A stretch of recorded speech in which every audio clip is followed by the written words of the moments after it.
បាទសួស្តីបងប្អូនអរគ្នានេះគឺកម្មវិធីក្នុងការដាក់ក្រវិលបាទនេះគឺយើងមានញីឈ្មោះបាទហើយប្រភេទក្រវិលនេះគឺប្រភេទអ៊ីណូបាទគឺអត់ងាយច្រាស់ទេបាទគឺល្អបែបនេះហើយគឺមានញីឈ្មោះណាបាទគឺកាប់មកគឺស្អាតតែម្ដង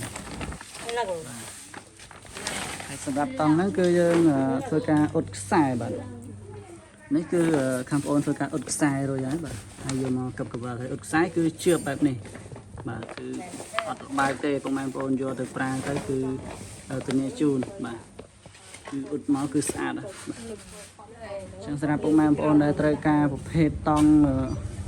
ចិញ្ចឹមត្រីខ្យងកែបឬក៏ត្រូវការតង់បត់រាងអាងសម្រាប់យកទៅដាំអាសូឡាអីគឺខាងប្អូនមានរៀបចំជូនបាទទំហំប៉ុណ្ណាក៏បានដែរបាទសូមអរគុណច្រើនបាទ